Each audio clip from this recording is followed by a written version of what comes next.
TVC 16. Aqui você se vê.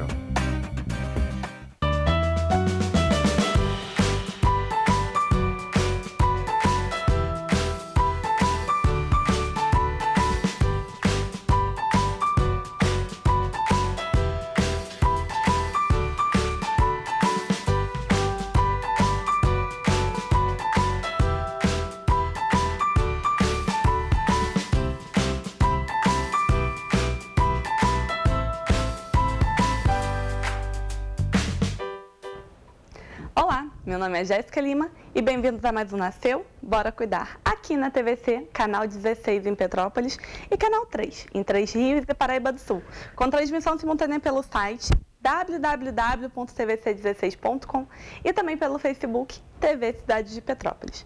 No programa de hoje, nós vamos falar um assunto muito importante, que não afeta apenas as crianças, mas a todos, né? Intolerância alimentar e alergias alimentares. Sobre quais componentes a gente pode ter alergia, como isso se dá, quais são os reflexos que isso tem, tanto na nossa rotina quanto na rotina dos nossos filhos, os cuidados que a gente vai ter, lendo rótulos e tudo mais. Nós vamos contar com a participação da nutricionista Vitória Tomás, dando dicas pra gente de como identificar, de como tratar, de quais os cuidados que a gente vai ter que levar ao longo da vida, né? E é muito legal, mesmo que nós não tenhamos a intolerância, mesmo que nós não tenhamos filhos com isso, é legal a gente saber, porque às vezes um coleguinha da escola tem. Então, evitar levar algum componente que possa dar reação no coleguinha da escola, né, dos nossos filhos, faz toda a diferença. Ah, Jéssica, mas eu tô na quarentena, mas logo, logo, se Deus quiser, tudo isso vai voltar. Então é bom que a gente se prepare para isso, é bom que a gente crie novos hábitos nos nossos filhos, por mais que, eu não vou deixar que meu filho coma um amendoim, por exemplo, ou tome o leite dele. Mas será que no lanche a gente não pode pensar em algumas alternativas que a gente exclua determinados componentes que, dependendo de algum coleguinha, tem alguma intolerância? Na semana passada, se não me engano, nós falamos sobre, semana retrasada, falamos sobre deficiências e tudo mais. Crianças com síndromes como autismo, síndrome de Down, elas têm uma certa irritabilidade com determinados alimentos. Então, já são dicas que a gente pega hoje e leva para, dependendo se a gente sabe que tem algum amiguinho com alguma dessas síndromes. Nós vamos para um rápido comercial e daqui a pouco nós estaremos com a nutricionista Vitória Tomás dando essas dicas para vocês. Não saiam daí!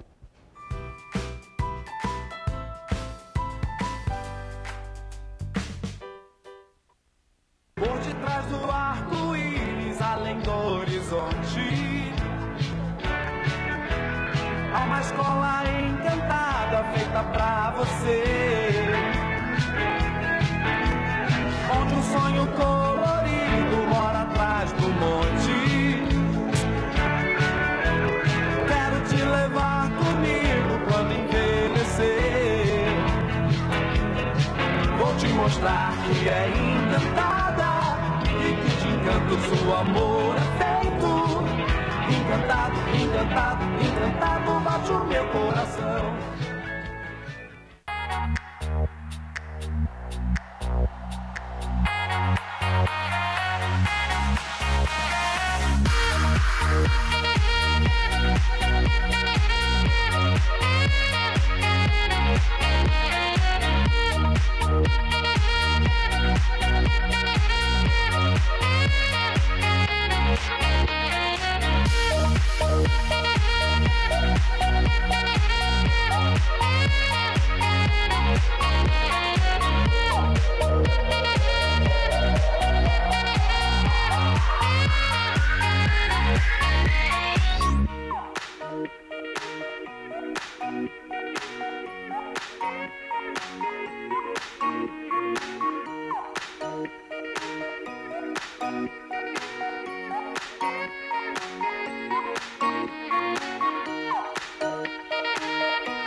Estamos de volta com o programa Nasceu, Bora Cuidar e agora nós vamos falar sobre alergias e intolerâncias alimentares com a nutricionista Vitória Tomás. Seja bem-vinda.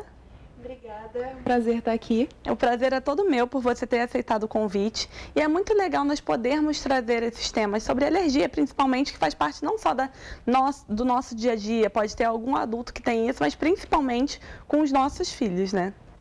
Sim, a alergia, ela tem esse caráter que, depois eu até falar um pouco mais a fundo sobre isso, a alergia em si, ela atinge mais as crianças e a intolerância alimentar mais os adultos.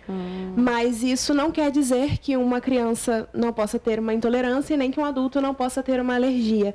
Só que é um padrão um pouco maior a criança ser atingida a alergia do que o adulto. E qual que é a diferença da alergia para a intolerância? Eu acho que isso tem que ser a base para a gente desenvolver o bate-papo, né? Então, a alergia, ela é uma reação que envolve o nosso sistema imunológico.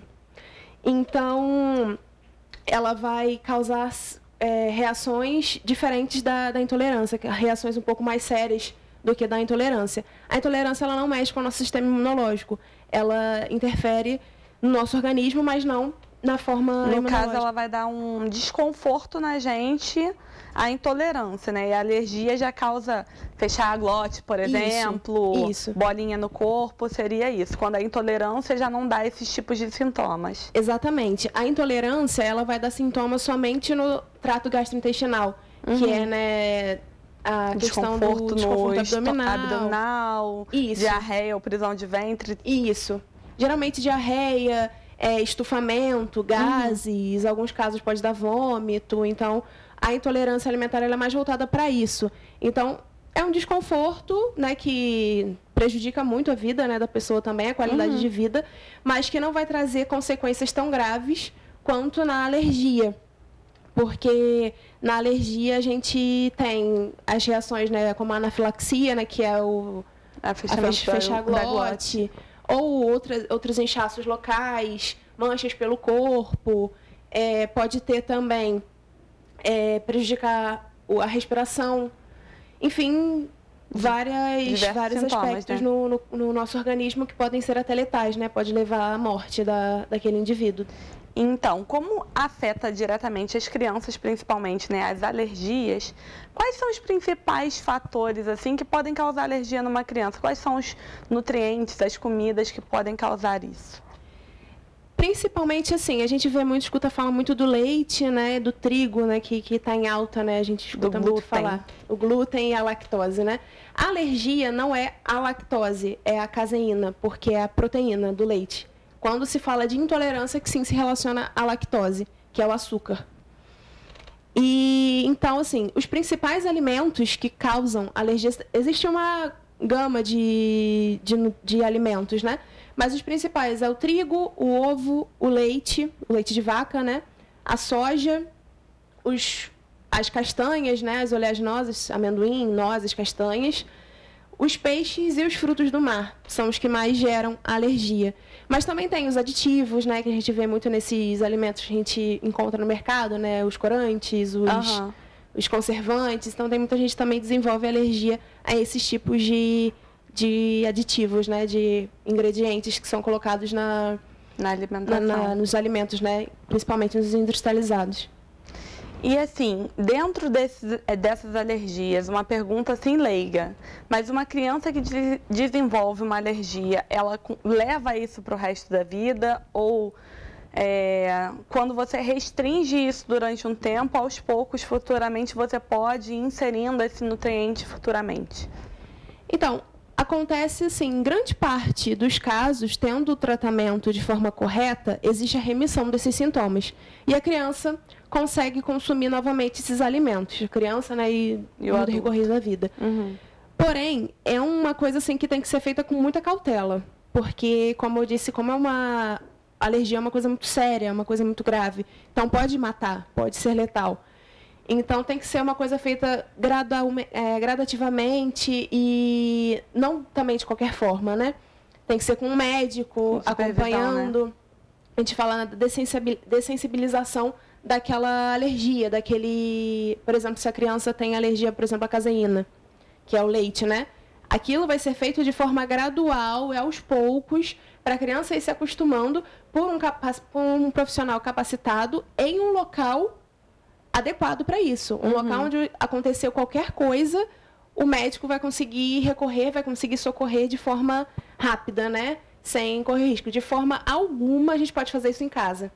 Quando a criança é alérgica, né, tentar diluir, tentar fazer isso em casa, porque pode ser fatal, pode acontecer um imprevisto e a gente não conseguir socorrer. E quando, por exemplo, é uma intolerância na criança, por exemplo, ao leite. Eu tive esse caso em casa. O Arthur, ele ficou intolerante a uma fórmula do leite. Aí foi para aquelas fórmulas totalmente processadas, sem nada e tudo mais, muito específica, que ela era um horror de cara. A profissional foi indo fazendo essa dessensibilização da intolerância, no caso não era uma alergia, não fechava a glote, dava bolinhas pelo corpo dele, dependendo da dosagem que ele tomava de leite. Ela foi fazendo isso, mudando a fórmula aos poucos. E hoje em dia ele consegue tomar o leite em pó normal, né? Não precisa obrigatoriamente o leite de caixinha normal. Isso daí seria só em caso de intolerância, né? Que a reação não é imunológica, como você disse. Então, a intolerância, muitas vezes ela vai causar um incômodo para o resto da vida da pessoa. Ela pode, assim, como eu disse que não é tão sério, né? Causa mais o desconforto mesmo, aquela pessoa sempre que consumir um determinado alimento pode vir a ter os sintomas. Aí tem, né, as enzimas que a gente vê vendendo nas farmácias e tudo mais, né, que ajudam, né, por exemplo, a lactase, que é o que digere a lactose, que é o açúcar do leite, né? Para poder absorver, para poder digerir aquele componente a mais. Exatamente. Pode ser utilizado se for indicado, né, por médico, orientado por nutricionista, enfim, para que possa ter conseguir consumir quantidades um pouco menores de o corpo aceitar, né, esse nutriente sem que tenha essa reação no nosso organismo, né? Mas nesse caso, o corpo vai se adaptando muitas vezes com aquilo, né? Como eu disse, de forma gradual, de forma que seja feito com cuidado para não prejudicar o organismo. E com acompanhamento do profissional, né? Exatamente, exatamente. Não fazer da nossa cabeça, porque às vezes pode prejudicar e a gente fatal, né? Acabar fazendo um mal assim que não tem volta, né? Então, ter esse cuidado. E assim, por exemplo, quando a pessoa tem intolerância, alergia ao glúten, por exemplo, agora eles criaram o hábito de botar no rótulo, né? Contém glúten e não contém. Mas como que a gente consegue fazer essa substituição, né, do glúten, da farinha branca, por outras coisas na nossa alimentação? Por exemplo, né, isso que você falou do rótulo, né, é muito interessante, porque teve um tempo atrás a questão da campanha Põe no Rótulo. Foram até mesmo influenciados por mães de alérgicos, enfim. Porque isso é muito complicado, porque às vezes a pessoa está comendo, ela não sabe o que está comendo porque não está descrito ali no rótulo. E às vezes, pequenas quantidades, traços de alimento, dependendo do grau de alergia daquela criança ou daquele adulto, pode ser fatal. Tipo, pouca coisa, dependendo, tipo, se você colocar a mão em algum lugar que tenha tem aquele componente, depois manuseou outra coisa, aquilo dali já pode... Sim. E no caso que você perguntou, né, do glúten, como é que eu vou substituir? Existem umas farinhas ou ingredientes que não tem. Por exemplo, a farinha de arroz. Uma farinha que não tem glúten. Então, assim, sempre a gente olhar rótulo, é a dica de ouro, olhar o rótulo quando for, né, o produto industrializado, para a gente não ter esse problema de dar por engano, né, de ofertar por engano aquele alimento. Que a gente é pego de surpresa, né? Nesses casos, principalmente de alergias muito graves, como amendoim, por exemplo, né? Essas sementes, essas castanhas que você falou. É muito grave. Eu vejo que minha tia estava fazendo pão caseiro. Ela pegou e falou: Jéssica, eu desisti de vender porque é um risco muito grande. Se eu tiver mexido no amendoim com determinada faca, por exemplo, e usei ela para fazer uma dieta, uma alimentação que não tem nada a ver com amendoim, mas eu usei aquela faca, eu posso acabar contaminando uma pessoa só por ter usado aquele utensílio em uma coisa que é alérgica para a pessoa, por mais que eu não tenha colocado aquele componente na alimentação, né? Exatamente, porque existem a contaminação, ela pode ser feita de duas formas, que é a direta ou a cruzada. A direta é quando a pessoa vai, por exemplo, tem alergia ao leite. Eu uso leite porque é uma das coisas que a gente mais escuta, né? Sim. Eu tenho alergia ao leite, aí eu vou lá e eu tomo um copo de leite. Ou então eu como um pedaço de queijo, ou um pedaço de bolo. Aquilo que eu sei que tem o leite. Isso é contaminação direta, né? A gente vai se expor. Tu sabe que tá ingerindo alguma coisa que vai te fazer mal. Diretamente, aquilo ali tem o ingrediente, né? Vai ter a contaminação. E a cruzada é quando tem, por exemplo, o que você falou. Eu cortei um queijo aqui numa tábua. Eu usei uma tábua para preparar um queijo. Mesmo que eu tenha, para preparar alguma coisa que tenha queijo, que tenha leite, mesmo que eu lave aquilo ali, fica o traço, o traço. Então aí eu vou e preparo, por exemplo, uma carne na mesma tábua. Vamos supor, isso em casa, né? Costuma acontecer muito. Ali eu posso contaminar aquela carne e a pessoa que tem alergia, né, ser prejudicada por causa disso. E muito em fábrica também. Por isso, quando a gente vê os rótulos, está escrito, contém traços de leite, contém traços de soja. É porque o equipamento é usado em tudo, então Sim. Não se arrisca aqui, porque aqui a gente não toma esse cuidado. E é obrigatório ter essa informação no rótulo justamente por isso. Porque aquele alimento pode não ter, pode ser um biscoito sem leite. Mas naquela máquina foi processado o biscoito anteriormente que tem o leite. Vamos supor, foi lavada, foi higienizada, tudo direitinho, mas o contato teve. Bem, doutor, eu vou te pedir uma licença rapidamente para a gente ir para um rápido comercial e daqui a pouco nós estamos de volta com muito mais. Não saiam daí.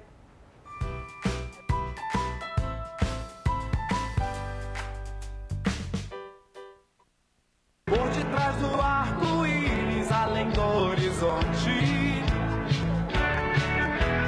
há uma escola encantada feita pra você, onde um sonho colorido mora atrás do monte. Quero te levar comigo quando envelhecer. Vou te mostrar que é encantada e que de encanto seu amor é feito. Encantado, encantado, encantado bate o meu coração.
Estamos de volta com o Nasceu Bora Cuidar com a participação da nutricionista Vitória Tomás. Bem-vinda mais uma vez, né? No bloco anterior nós falamos um pouco sobre a diferença da alergia e da intolerância alimentar. Falamos um pouco da contaminação também, que como a gente pode ingerir, né, sendo diretamente ou cruzada, de forma cruzada. E agora eu queria perguntar, quais são os sintomas das alergias, né? Quais são os principais sintomas que a gente pode perceber quando a criança tem certas alergias? Bom, eles podem se manifestar de diversas formas, né? Como eu cheguei já a comentar no bloco anterior. Podem ser sintomas cutâneos, né? Na pele, como eu falei, a vermelhidão, o inchaço, coceira, também algumas feridas podem também ocorrer na pele, né, da pessoa que tem essa alergia. Respiratórios, a falta de ar, né, como eu falei, né, dificuldade de respirar. Conjuntivite também, né, a questão pode... A conjuntivite pode ser acionada por conta da alergia. Pode, por causa da alergia. Pode vir a dar rinoconjuntivite, né, de prejudicar tanto o nariz quanto os olhos. Gente. Pode chegar a dar também. Porque o que acontece? Na alergia, afeta-se vários órgãos do nosso corpo, né? Isso é também uma das diferenças. Não existem, embora seja muito confundida a alergia com a intolerância, elas têm diferenças bem específicas. Tem diferenças que a gente consegue perceber bastante. Como isso mesmo, né? A forma como ela se comporta no corpo da pessoa, que na alergia pode afetar vários órgãos, enquanto na intolerância é só o trato gastrointestinal, como eu já havia comentado. E outros sintomas, por exemplo, os gastrointestinais, né, que são feridas na boca, que pode vir a dar, tipo afta, alguma coisa assim, né, que aparenta, pode vir a acontecer. A própria distensão abdominal e diarreia, enfim. Também a sistêmica, né, que é a mais grave, que é a anafilaxia, como a gente havia comentado antes também. De fechar a glote. Pode fechar a glote, pode levar ao óbito também daquela pessoa.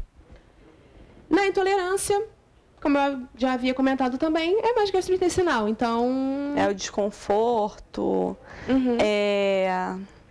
normalmente vai ser a diarreia, não a prisão de ventre por conta de alguma alimentação. Isso.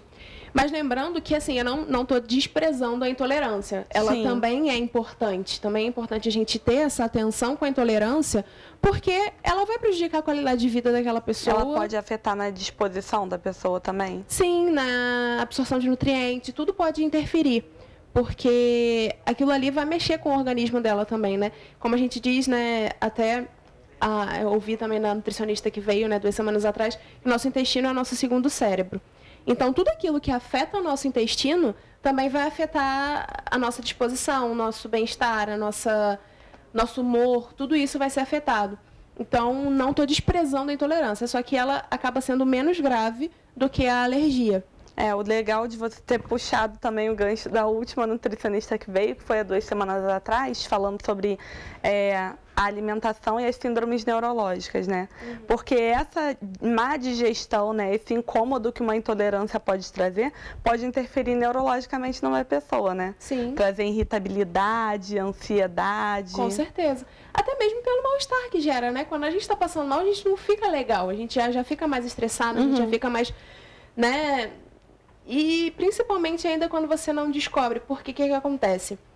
A alergia e a intolerância, a alergia a gente consegue descobrir mais rápido o que causa, porque o sintoma é de imediato. Eu comi, por exemplo, um amendoim, eu vou ter reação alérgica. A intolerância não. A reação da intolerância ela é tardia.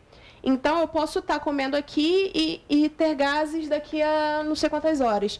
Então eu tenho que parar, poxa, mas o que eu comi que me fez mal? Aí eu tenho que recapitular tudo que eu comi. Mas será que foi isso? Será que foi aquilo? Então, é uma coisa que a gente tem que observar por mais tempo. Claro, existem exames, né, de sangue que a gente consegue ter saber se tem essa disposição à alergia, à intolerância. Mas a observação também é muito importante, porque, poxa, toda vez que eu como alguma coisa com leite, eu me sinto mal. Vamos ver, pode ser que tenha alguma coisa aí. Toda vez que eu como alguma coisa, né, com trigo, eu me sinto mal. Então, a gente tem essa diferença que a intolerância ela é mais difícil de ser diagnosticada por causa dessa reação tardia. E uma pergunta, pode ser que uma pessoa que nunca teve intolerância, uma criança que nunca teve intolerância, na maturidade venha a apresentar os sintomas de fato com a intolerância? Sim, sim. É bem comum. Isso, como eu havia falado lá no início, né, a intolerância ela é mais comum nos adultos do que na criança. Então, com o tempo, aquela pessoa vai desenvolver aquela intolerância, provavelmente já tinha essa, né, pré-existente no corpo dela, essa tendência à intolerância, com o tempo desencadeou. E ela vai passar a ter esse incômodo ao consumir determinados alimentos, né? Então, agora eu queria tirar dúvidas, né? Você falou, por exemplo, o ovo pode causar alergia, é um dos principais fatores, né, na alimentação.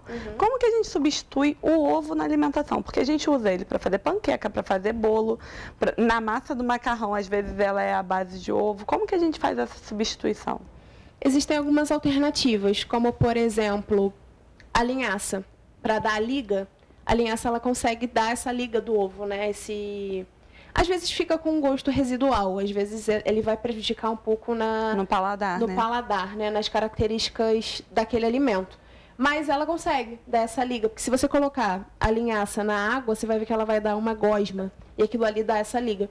Eu fiz até essa experiência num exercício que eu fiz da pós-graduação, a gente precisava desenvolver uma receita que não tivesse nenhum ingrediente alérgeno.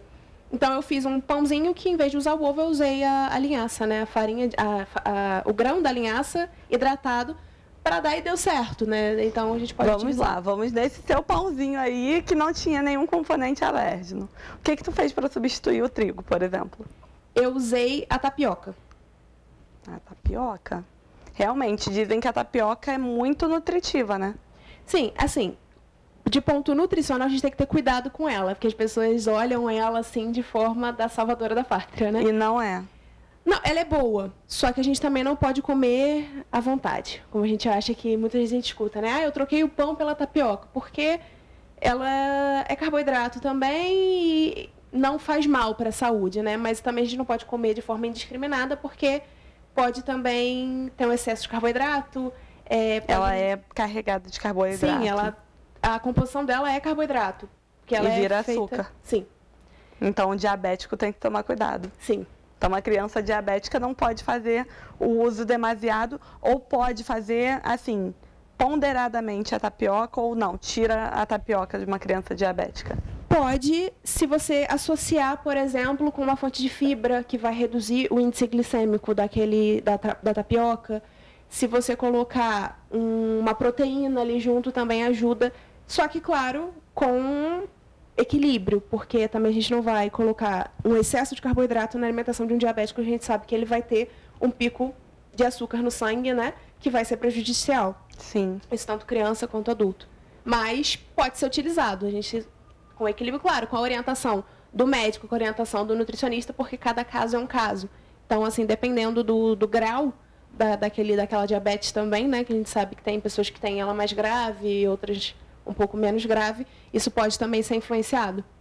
O importante nesse caso, como você falou, é importante o acompanhamento do médico e do nutricionista. A partir do momento, eu vejo muito isso, a partir do momento que teu filho apresenta que tem alergia, apresenta que tem intolerância, apresenta que tem algum problema cardíaco ou sanguíneo, o importante não é só cuidar, eu vou cuidar com gastro ou com cardio e com o pediatra. Você acaba sendo necessário um acompanhamento multidisciplinar, botar um nutricionista, dependendo da situação, colocar uma fono ali no meio, colocar um educador físico, quando é diabético é bom ter também um educador físico. Então, é muito importante, a partir do momento que você percebe que teu filho tem alguma coisa, tem alguma alergia, algum cuidado a mais, não ficar apenas no básico, no óbvio, né? Que é o pediatra e o médico daquela especialidade, mas procurar um outro profissional para também agregar, né? Tanto na alimentação, quanto nas atividades físicas, em alguma coisa, né? Sim, e hoje em dia a gente está tendo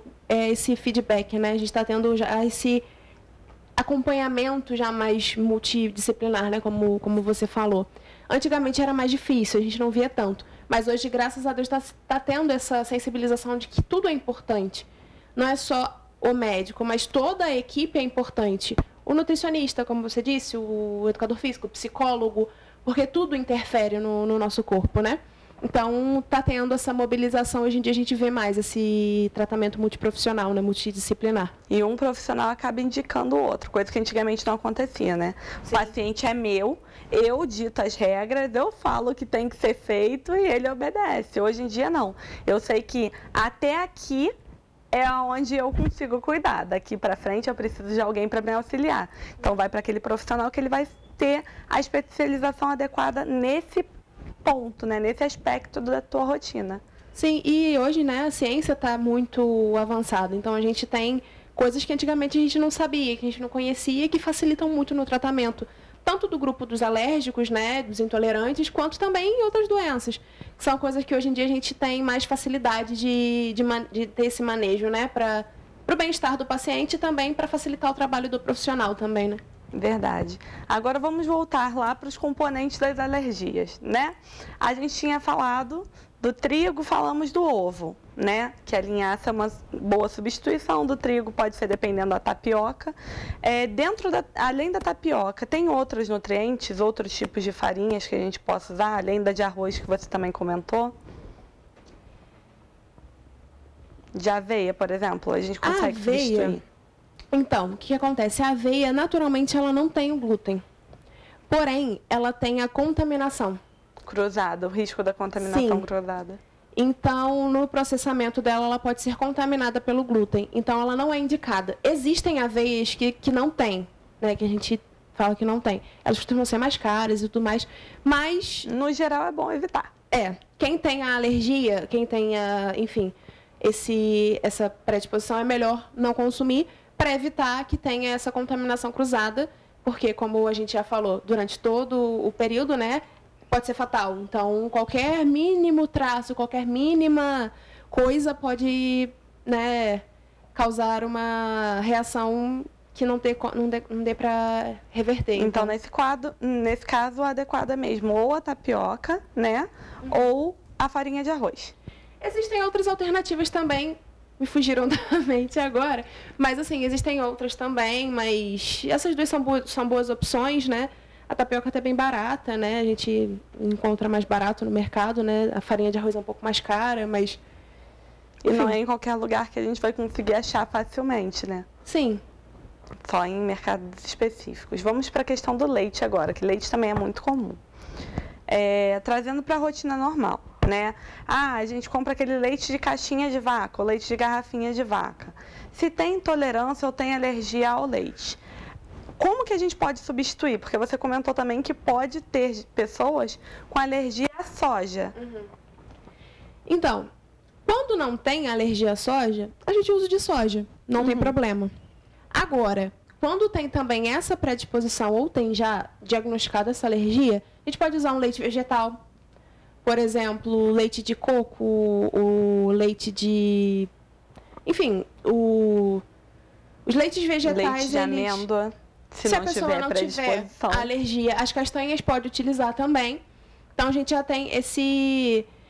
Tem gente que faz o leite de inhame também, né? Que dá para fazer. Mas preferir esses leites vegetais, né? Esses leites que não tenham essa proteína do leite, né? Bem, obrigada, Vitória. Foi um prazer conhecer e tirar essas dúvidas, porque realmente são cuidados que a gente não pensa. Quando a gente não tem o filho com alergia, principalmente, são coisas que a gente nem pensa, e dependendo em como a gente pode substituir. Às vezes recebe um coleguinha, não sabe que o coleguinha tem alergia, e é pego naquele susto do nada. Então, são cuidados que é bom que a gente saiba para que isso não aconteça, né? Obrigada pela participação. Queria que você deixasse rapidamente o telefone de contato para que o público, caso queira fazer uma consulta nutricional com você, em diversas áreas, eu sei que não é só em alergia que você atende, mas como que o público consegue te encontrar? Meu número é o 24 988 33 4724. Que aí é só me mandar uma mensagem que a gente agenda uma consulta. Perfeito. Também está o IG dela aparecendo aí embaixo, né? O Instagram. Entre em contato com a Vitória, marca a consulta, que eu tenho certeza que ela vai tirar todas as dúvidas e vai fazer aquele planejamento, né? Aquela rotina especializada, né? Voltada para as suas necessidades. Bem, nosso programa fica por aqui. Obrigada a você que nos acompanhou e nos vemos semana que vem com muito mais. Tchauzinho.